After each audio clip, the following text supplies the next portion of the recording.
everybody, welcome to Killing Time. This is the show that searches for entertainment that does not suck. I am not Juice Pop. I am Ayaz. I'm not Ayaz. I am Juice Pop. He is Juice Pop. He is the Florida Gator. He is the man with 1,004 names. Juice Pop. Otherwise known as Just Pop. So if I call him by any other name, you pretty much know I'm talking to him, by the way, because there's a good shot that I'm not talking to me. Yeah. Unless you say Ayaz, then it's talking to me. Yeah. So let's just dive into this episode, because this one is all about, well, going to be mostly about the X-Men Apocalypse movie, which we have both seen. Yes. At this point. It's only been out for 6 weeks, so I'm sure you're really dying to hear what we have to say about it. So. Because a lot has not been said already, of course. I haven't seen anything online about that movie. Yeah, so let's talk about it. Spoiler free first, like we do, so people can watch the first half of this and it'll count as a view on YouTube. Ha ha ha ha. Anyway, so what did you think? I read some of the reviews before I went in, so I expected absolutely nothing from the movie, and I wouldn't say I was surprised by it, but I wouldn't say I was completely let down by it. What I can honestly say, it is better than The Last Stand. Okay, that's very fair. Yeah. That's a very low standard to say. Yes. And yes. It was not the worst X-Men movie ever, and it's better than Wolverine Origins. I'll give it that. Yeah, it's okay. Look, almost anything is better than X-Men Origins Wolverine. Okay, almost anything. I can't think of a movie, at least in the X universe. I mean, X-Men Last Stand's bad, but X-Men Origins Wolverine is worse. Yeah, it's like it's a pile of dung Yeah. that should not have existed. So anyway, I didn't read the reviews. I did see that it had a mixed rating, but I went in there thinking, okay, I am just going to go and watch this movie, and I tried the same kind of approach, just as Batman, Superman, like, just show me what you want to show me, all right? Right. And I did not really care for the movie. I thought it was shallow. I thought it was weak. I thought there was a lack of character development for a movie that's almost like 2.5 hours or a little over 2.5 hours. I think we really could have had character development. This is not spoiling anything, by the way. And Bryan Singer basically wrote a love letter to himself with this movie, and that pissed me off. Because he's like, look at this stuff. It's just like the original X-Men movie I did, right? You see, it's a callback. It's callback. It's callback. It's like, you don't need to do that.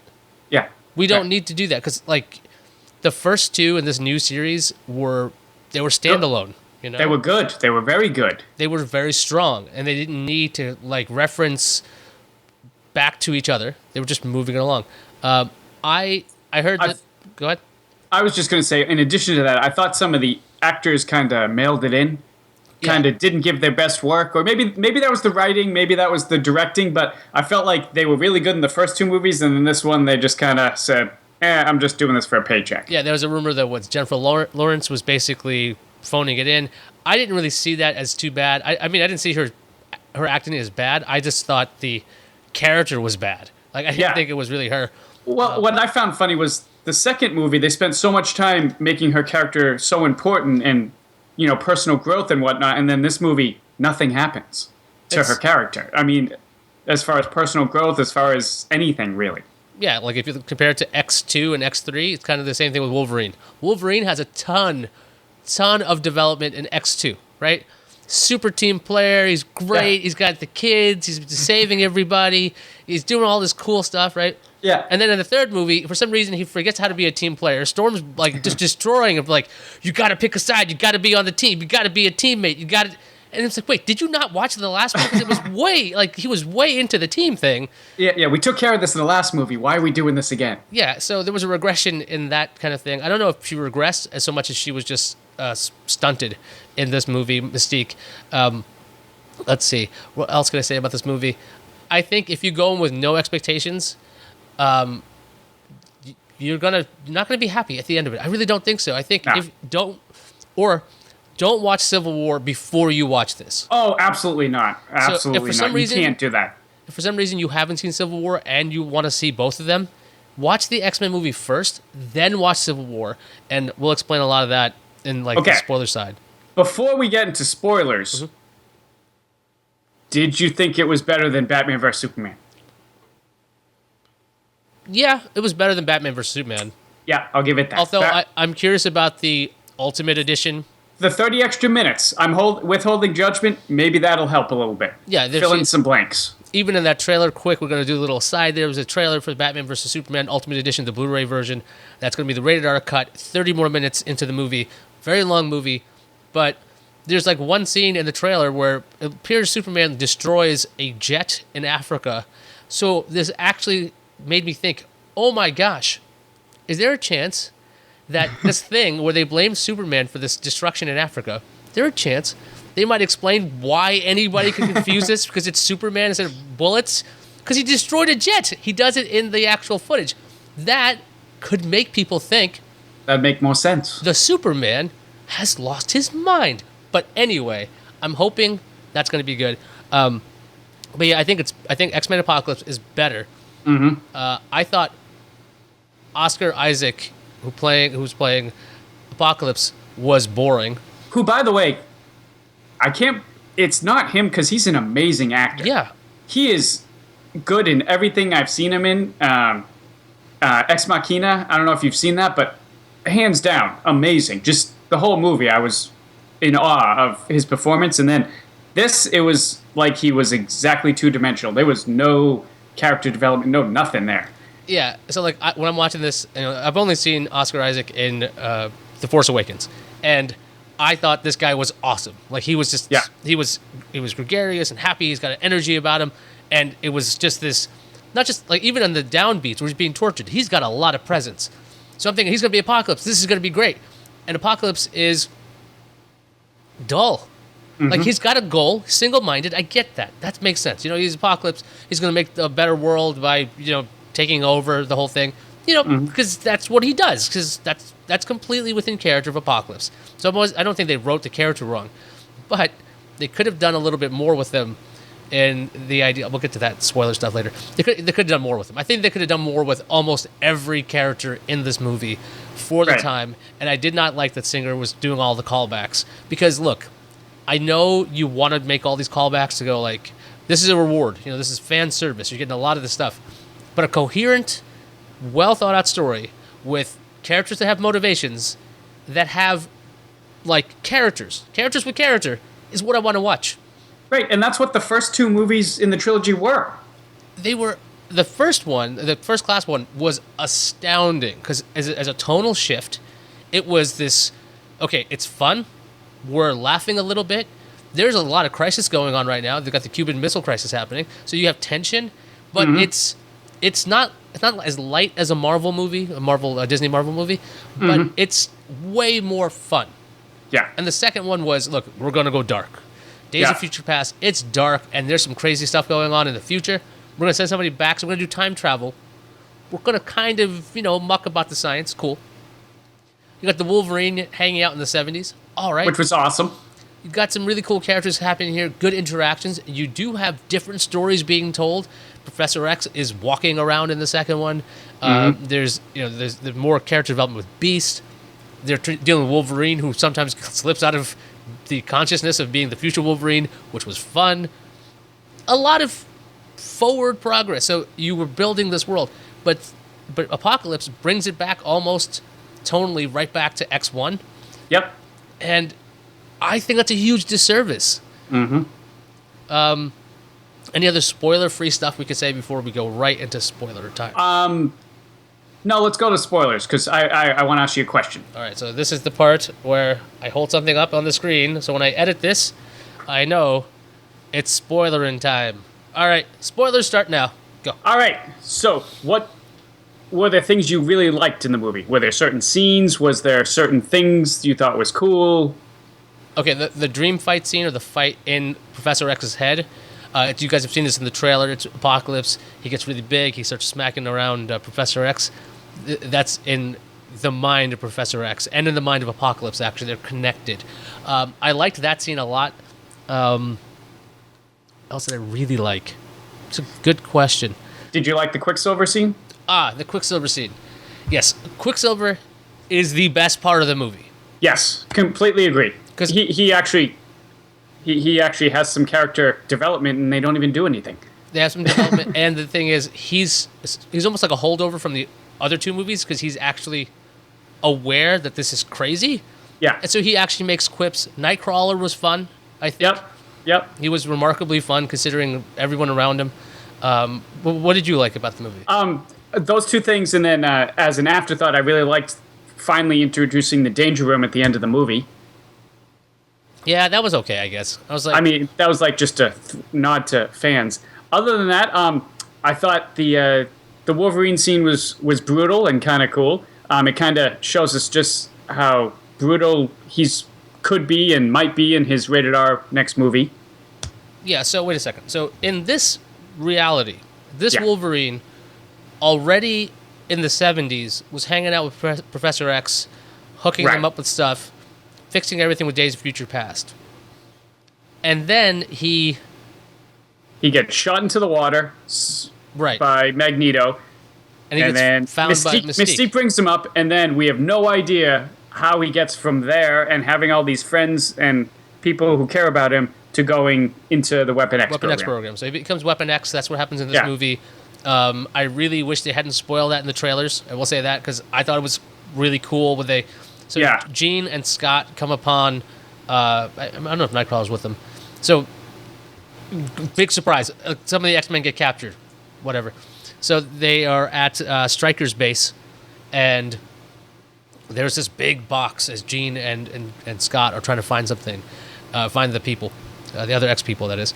And they find it's Wolverine. They open it up, and he goes batshit crazy and, like, stabs everybody. And there's actual blood this time, which I thought was like, okay, we're doing Doing there. this. We're doing Yeah. this. Because in X2, he kills lots of people. There's no blood. No blood. No in blood. this thing, he kills lots of people, and there's blood. Not everywhere, but there's a lot. There's a logical amount of blood. So I liked that. The Quicksilver scene. All right, so X2, or not X2, Days of Future Past, we have the amazing Quicksilver scene. Which no one saw coming. Yeah, and it was the highlight of that film, I think. It was amazing. Absolutely. So in this one, they do a similar thing. What did you think about it? Well, I thought it was good. I saw it coming, of course. Everybody knew there was going to be some kind of scene. I thought it was cool what he did, and I also thought it was cool that he didn't actually save everybody. He actually missed somebody. He did his best, and, I thought the music was cool. I thought it was well done. I mean, it was interesting. So in this, the scene itself is the X-Mansion is exploding. Havoc is trying to destroy something because Cerebro's been compromised by Apocalypse and Professor X. Havoc hits something. He's trying to destroy Apocalypse before he leaves. But he hits something else. And then Apocalypse leaves through the portal, and he shoots where the portal was. When the portal's gone, it goes through and blows up the X-Wing. Yeah, so the entirety of the X-Mansion is ready to explode. So you get this giant explosion, but then everything slows down, and then Quicksilver shows up, and he saves everybody. And, well, as many people as he can, except I think Havoc. Havoc, yeah. He saves everybody. And by the way, Havoc's death is not seen, which I think is... Yeah. I mean, we don't really know if he's dead. I can be okay with... Yeah, okay, he's not really dead. That's okay. But if you were intending to kill him, have the guts to kill him on screen. Because, like, what is this? This is just like X-Men The Last Stand. Remember where they're like, oh, Scott's dead. When did that happen? Off screen? Yeah. Why did they kill him? Oh, because he was filming Superman. That's a whole other... pretty much, yeah. The actor, we couldn't use him anymore. Yeah, that's not necessary. So Quicksilver goes around, he's saving everybody. There's always the little fun part. He's drinking somebody's drink, he's fixing somebody's hair. He steals a pizza from a dog, like, as you do. And he's fun. But I did see one review after I saw the movie, and they were talking about how the Quicksilver scene happened too fast. As in, like, the damn mansion explodes, okay? And it's populated by lots and lots of kids. There is not 1 second for us as the viewer to go, what just happened? You're saying you didn't get to actually see it really exploding. Well, no, we don't get to feel this danger. Loss, Yeah. at all, because we should have. Like, okay, show us the explosion, and show us the whole place explode, and then go, like, 5 seconds ago. Yeah, that probably would have been cool. Give us time to digest that and go, did they just kill everybody? Because they could do that. Why not? There's nothing saying that these kids were going to be amazing, because all the X-Men that matter aren't there, other than Havoc and Right. Professor Right, X. that's right. They're in the car. That's right. Yeah. They're not in the house. The kids are somewhere else. Jean and Scott and Nightcrawler and Jubilee. They're all out, and like Jubilee. yeah, there's a number of these people that are out. So like, if they go and kill all these people, that'd be amazing. But they don't do that. They save everybody. You don't have that time to breathe. Quicksilver, he's aware that he's Magneto's kid. Never tells him. Which Well, that's because Magneto, in his own right, has got some serious issues going on in this movie. boy, oh yeah. So so Magneto, of course, you know, he's moved on. He's living in Poland. He's got a wife. He's got a daughter. And the second you know that you see that he's happy, you know these two are gonna die, right? Like you saw that the second they appear, and he's like telling Nina a story or singing to her. You're like, this girl's gonna die. So one of these people is gonna die, or both of them are gonna die, or they're gonna turn on him. That's probably the least. And then he's going to flip out. Yeah. So what happened? They get. They die. Yeah, they get killed with one arrow, no less. Because Magneto, he idiotically showed his powers. You know, I don't understand why Magneto has to like hold his hand out. Exactly. Can't he do that with his head? I was thinking the same thing. I was like, can't you just look over there and do it without actually holding your hand there? Yeah. So Magneto's like he's working in a factory, and there's this earthquake. No, actually, it's an earthquake. 'Cause Apocalypse is back. He's been like coming back into the world because he's been like locked up for like not locked up. He's been underground for like 3,000 years or something. And by underground, I mean like he's like kind of essentially in a coma. Literally. So literally underground, buried underneath the pyramid. Yeah, I didn't mean like he's laying low. That's exactly what, literally he's underground. So once he wakes up, this big earthquake happens, and Magneto's working in the the factory, and this giant molten, it's like molten death is inside this metal container. So he stops it from hitting somebody, but he holds his hand out to do it, and they're all looking at it. So a couple people notice him. It's like, oh shit, they know it's me. Because, you know, he was on TV broadcasting the last movie saying, I'm going to kill you guys. All of you. Because I'm Magneto. And I just moved a stadium. Right? So, like, by the way, you think he would grow a beard out there? Yeah, you do. You do. Especially since every other guy there has a beard. Yeah, he could have done that. Also, I could see the idea that you don't recognize Magneto because his footage, he was wearing a helmet. And also in the day, we're talking about 640 by 480 TV. So, like, it's not going to be super high def. You're not going to be like, is that him? Yeah. Because he's only showing this much of his face. So, like, you really don't know what he looks like. So, it's good in theory. Not that that's ever explained. Because every time they show the footage, it's in HD in 16:9. Bullshit, by the way. Yeah, it looks beautiful. Yes. I'll assume because there are mutants on this planet and there happens to be, like, you know, Professor X and there's an Apocalypse guy, fine. You have higher definition televisions somehow in the 80s. Done and done. Being the 80s, did you like all the nods to the 80s, mostly through the character of Quicksilver? I enjoyed the 80s bits, I will say that. Yeah. They had some Knight Rider on the TV. I liked that. I liked a lot of the 80s style. Yeah, his T-shirts were constantly something 80s. Yeah, Quicksilver is... So there's two Quicksilvers, as we know. There's the one that's shot and killed.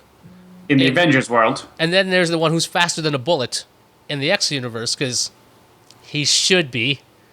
All right? Yeah. Let me ask you about Apocalypse's powers. Did you find them to be wildly inconsistent? Oh my god. Every 2 seconds he got a new power. It's like, oh, I didn't know he could do that. Oh, wow, he could do that. Oh, my goodness. Where'd that come from? Well, they kind of explained that. They kind of explain it that he steals other people's powers, pretty much. Because he's been essentially reincarnating himself by transferring his being into another body and repeat. How those powers continue to... Yeah, pretty much every time he leaves the body and goes into a new body, he brings all the powers he has with him and then takes the powers of the new body. It's kind of like Sylar from Heroes. Okay, ever seen that? So, pretty cool. And he can teleport. Lots of people. Yeah, no problem. Yeah, he can make, he can go across planes and no problem. And no big deal. I think at that point he's unbeatable. They did not set up a single way to defeat him in that whole movie. And then they say he's psychically more powerful than Professor X. Because he's pretty much. Yeah. But he can't connect to everyone. That was the one thing he couldn't do. That was the one thing he couldn't do. So he wants to merge he wants to put his being into Professor X so he can have that power. That's essentially the movie. Okay, that's the plot of the movie. And it's by the combined forces of all the X people that they finally beat him, and Dark Phoenix. Or the Phoenix thing. Let's not go there. Yeah. So let's. All I'm thinking at this point. So you got Apocalypse. He's getting beaten down. This is the end of the movie this time. How the hell doesn't he just leave? Yeah, why doesn't he? I didn't get that either. Why doesn't he just teleport out of there? There is nothing stopping him. I do like the fact. Go ahead. Well, at that point, I'm guessing we're supposed to assume that the Dark Phoenix is so powerful she's not letting him leave, or letting him get out. No, but you got to assume. And he knows who the cosmic being is because he says something about it. Well, all is revealed or some crap like that. Yeah. So, and the other thing is and then Apocalypse is vaporized, and I'm like, well, couldn't he just turn himself into sand and go away? Because he can probably do that too and reform. Yeah. Because no, I don't. He's not dead. No, there's no way. Okay, casting of this movie. I don't know what it is about the girl who plays Jean Grey. I don't like her. Nope. I don't like her. The thing is, I don't like her in Game of Thrones either. Yeah, that's the thing. Never did. I think she's kind of boring. She's kind of blah. There's nothing there. There's that. Scott Summers, same deal. Boring, blah. Yeah, and he's a meaty character. He's got a lot of emotion. He's got a huge problem. He loses a brother in the thing, and they still don't give him a ton of emotion. Yeah, it just. But I liked the Nightcrawler. Nightcrawler was good. Yeah, he kind of reminded me of Alan Cumming. He was very funny. Yeah, Quicksilver was good. I didn't understand what the hell happened. Apparently, I completely forgot the end of Days of Future Past, because wasn't it Mystique who was trying to kill somebody the whole time, and they had to talk her out of it? She was, and then at the end they talked her into. She pretty much turned sides, and she's the one who pretended to be Nixon and got shot. Yeah, so this idea that she's a hero, I think that's a load of bullshit. Yeah, I think they were reaching on that. You know, she's an idol to Storm. She's a pop culture icon, and I'm like, did you watch the last movie too? Or I know it's been 10 years, but something really went wrong. Well, and also, she took a step back. Where in the second one she was all about, we got to be mutants, we got to be ourselves, and then she spent most of this movie outside of the blue in regular. Well, I mean, she didn't want to be seen, but still, come on. It was. I just thought it was just the actress being screw it, I don't want to do exactly. Makeup. That's what I think it was. Jennifer Lawrence didn't want to put the makeup on all the time, which I can understand. That probably sucks. That's fair, but and I think her role was too big. She becomes a leader of the X-Men, and you know what? I will put aside all the comic book stuff I know, because I don't think that's ever happened. Yeah, but it didn't seem organic either in the movie. It's why are you the leader now? Exactly. You just showed up. I read something somewhere that an original script had more Wolverine being at some point in the movie coming in and taking over a more leadership role, but they wanted it to be Jennifer Lawrence, and because Hugh had other things he was doing. I don't know. That kind of makes sense to me, but you're right. I don't see. She shows up and then she becomes the leader. Beast. Okay. Yeah, why wouldn't Beast be the leader? He's been there the whole time. He's a professor. He's the second in command. He should know what's going on. Yes. He's intelligent. He probably knows he can fly jets. He's tactical. Yeah, he can invent jets. I mean, this guy is... Yeah. Yeah, I thought that Beast should have been the natural leader. I thought the fights... Hang on, wait, I'm jumping over something. Psylocke. What a waste. What the hell? What a waste. You talk about character development. I don't think she said 10 words in the movie. She shows up, and so Apocalypse is doing his whole thing. He's like, we're going to take over the world. I got my horsemen and blah, blah, blah.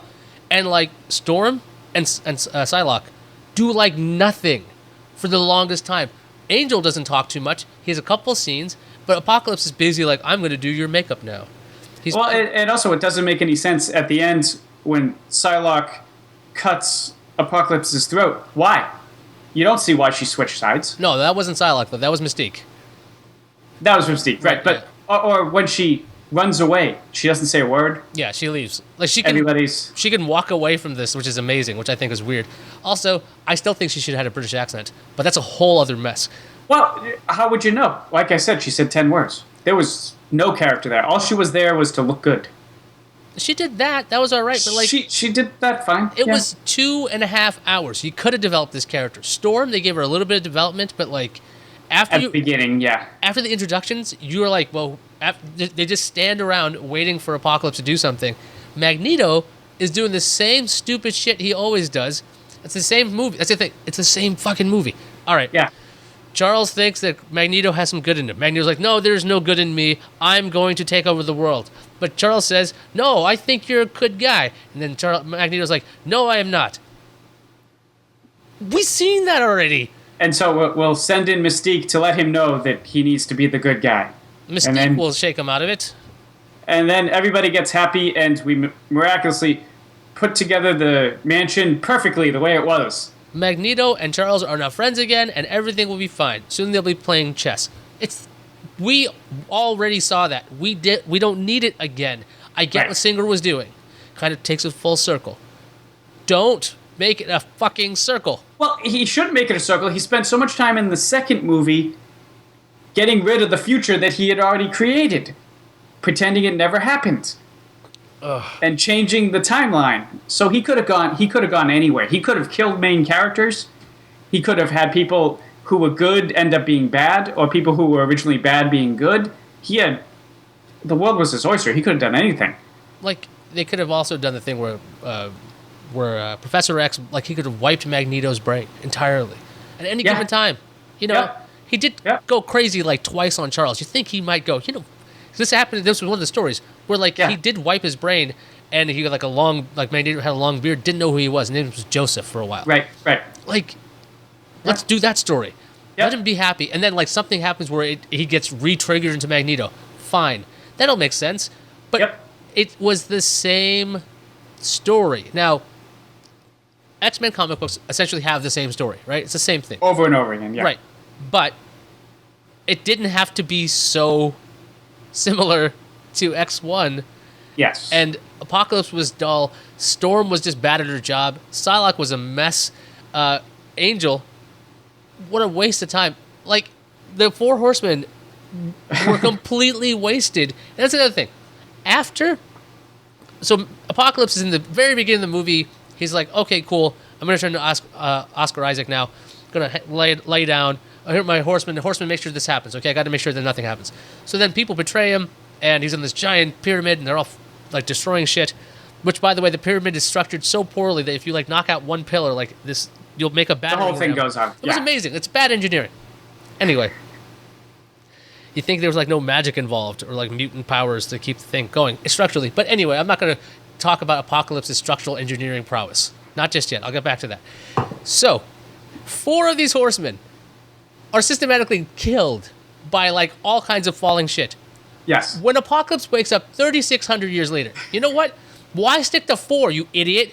Get 12, get 20. Yeah, Jesus had 12. Get 12. It's not that hard. It's not like he can't think of powerful mutants. He could just I need to have Charles as the 4th or 5th.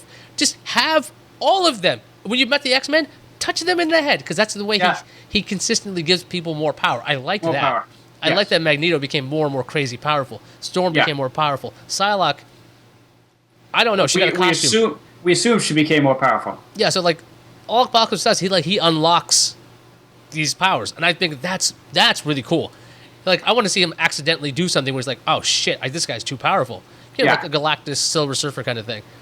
Or what he did with Magneto. Magneto should have really been a threat, and he wasn't, which is stupid. But anyway, Apocalypse only surrounds himself with 4, which I don't care how great you think you are. I don't care how maniacal you are. Every lunatic has more than 4 people to guard their ass. Okay? All right? Just don't. And by the way, now I'm going to go back to the structural engineering thing real fast. When Apocalypse redesigns a new pyramid, the only thing I kept thinking was, he does not know about indoor plumbing. So this pyramid that he's constructed is old school. No bathrooms. And he should have maybe, I know he just spent some time learning as he touched the TV as he basically was Johnny 5. Yeah. For Short Circuit. Good one, Johnny 5. It's nice. Input. I want to know. Do not disassemble Apocalypse. Apocalypse is alive. Actually, he never calls himself Apocalypse. Nobody ever calls him Apocalypse. No. The movie's called Apocalypse. But yeah, I mean, he's a hell of an engineer. I forget his name, Ibn Sur or something. I forget how to say his name. But Apocalypse is, as a movie, it's not great. And like that movie could have been 2 hours, hour and a half. Yeah, because you don't need the time for character development. Yeah, exactly. They didn't bother with the character development. In fact, in the end, Charles ends up giving what's her name her memories back. Moira, yeah. Yeah. After all that, there was a funny scene where he first goes to talk to her, and he's getting all nervous. I thought that was pretty fun. That was like the first X-Men movie. I mean, the third one, the First Class. Not the third one, that was the fourth one. Yeah, First Class had this bit of humor to it. Yeah, it was funny where he kept, making unintentional, slurs of his words and things like that. It was funny. Yeah, seeing Professor X tripped up and not being super suave, it was cute. It was fun, and they should have. Yeah. Now, obviously, the movie's called Apocalypse, so you have to have high stakes. But again, the first movie, First Class, had high stakes and fun. Yep. So did the second one with the with the Sentinels. That was pretty high stakes. Now, this is a continuity thing. Should we assume that Apocalypse? Actually, this doesn't make. I just realized this is wrong. Apocalypse, for some reason, gives Psylocke a comic accurate costume, and gives Storm a comic accurate costume, which has a lot of bare skin, which is, I guess, makes sense if you're objectifying them. But I just realized in the beginning of the movie, when he's got his other people, even the women have armor. Yeah. He gives Archangel a ton of armor. Why on earth does he not give these people large weapons and a lot of armor that protect them? Because again, the costumes are cool and hey, that's the comic book costume. They make no freaking sense if you're trying to guard this man from dying. True. I think once again, Singer was going for nostalgia, so people liked the comic books. That is not a reason to do it. I know. I am mad at Bryan Singer. I said, after I saw the movie, I told Liz, I'm like, you know what? I think Snyder and Singer should just make a movie just called Ayaz is not going to watch this. Just you guys work together. Because I don't know what the hell is wrong with Singer these days, but he just took this and he just said, we're going to make it dark and gritty and shitty again. Yeah, like I said, I don't understand how you go from the first two movies when everything's worked so well and people liked it so much, and then you completely change the formula. Well, no, he went back to his. That's the problem. Yeah. Singer likes to bring it down, and I get that. It's just it was good for the first movie. You established a world. You made 2 great. 3, you left for Superman. And then you saw what he did with Superman. He didn't do a great job. It was a love letter to the Donner films, but it was still not quite right. Right. But I think it was Matthew Vaughn is the guy who came on for First Class, and he was still on for the second one. It was more Singer, but this is all Singer. Pure Singer. This was Singer all the way. You're right. Pure Singer needs a sounding board to go, no, don't do that. Yeah, he needs to be diluted somehow. Yeah, Singer's, because when it comes to Singer, you're going to have Nazis showing up. You always have Nazis showing up with Singer. It's just, I'm not even making that up. Go see Apps Triple. He just does this. Yeah. So, and Snyder, obviously, he's got his problems with color. So you could have the perfect movie that I will not watch. God damn it. I wanted to like it. And the reason why I said Civil War, don't watch Civil War first. Because they have a shit ton of characters. Well, you know what also hurt me is I've been watching Deadpool a couple of times before I went and saw that. Oh, that's too bad. And Deadpool was really fun. It's exactly what I want out of a comic book movie, and this was absolutely not that. Yeah, that's. I think there could have been more fun in this, and the thing is, Civil War did it really well. They said, "Here's some characters. You already know them. We don't explain them too much. Here's some new characters. Oh, you don't know why they are the way they are. That's okay. You'll understand as this goes along, and you'll understand all their motivations. Okay? And you do. By the end, it's like, okay, that all makes sense. I understand where everybody's at. That's the thing that seems to be missing. I would say this about any movie. This isn't me hating on comic book movies. If a character's motivation makes no sense, eventually it has to. You have to make it make sense. You go, well, okay. Oh, he's insane. All right. Well, that makes sense. Just missing in this movie. My thought is because the way that Disney has the Marvel Universe created, there's a lot of checks and balances. There's a lot of sounding boards. There's a lot. Yes, this person and this person may be the writers for this movie, but they have a group of other people that they have to confer with to make sure it fits in the whole universe. Do you know what I mean? I think so. I mean, but they have at the top. They have a really strong head. Is Kevin Feige? He's the I guy agree. who is just going, no, we're not doing it that Yeah. way. Yes, we are doing it that way. I don't care if you think that's a bad idea. There's someone like who's going straight ahead. Fox does not have that. They have Singer, who's just like he's got X-Men by a death grip right now. I'm like, leave it alone. Just be a producer. Stop directing the movies. You're fucking them up. Stop it. Okay? Yeah. I don't need it. And you've seen what Fox did with Fantastic Four twice. So they don't have a strong person at the top going, no. you know what? You think this isn't going to work. I think it's going to work. Let's go. Because the Fantastic Four, the newest one, which I did watch recently. Oh, I'm sorry about that. What, did I watch it? No, watch parts of it. It's still, it was. You can't get that time back, you know. Yeah. You know what? I liked the original Fantastic Four better than this one. Yes, I did. That being said, that's like saying, that Last Stand was better than Wolverine Origins, but, it both sucked. But you're right. This new one made the one with Jessica Alba and Chris Evans look that much better. Anyway, on that note, we should wrap this up. First, we're going to say a bunch of stuff. So thank you, everybody at Patreon, for supporting the show. You guys are awesome. We're doing pretty well. I'm going to bring back Dinosaurs Before They Were Fuels as an audio show, figuring out the video components still. It's going to be monthly. So thank you guys for making that happen. Their name should be all over here somewhere. So yay, thank you guys. I hope I didn't knock anybody's name out of the way. What else? We're on YouTube, youtube.com/finitecomedy. Go to finitecomedy.com. You can see we're going to have multiple shows now. So doing more shows. KillingTime.tv is where all this stuff is. You could watch this on YouTube, and I'm totally for that. Go watch it on YouTube. Like it, subscribe, do all that stuff there, because that could get us more stuff. We could do more shows, maybe get more screeners and things. Oh, and that reminds me, I got to tell you a story off air. So, on that note, patreon.com/Ayaz. I'm at Ayaz on Twitter.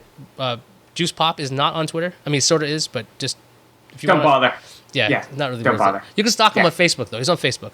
Yes, he is. Look for him by his face. But I'm pretty sure he has not tagged his page as Juice Pop.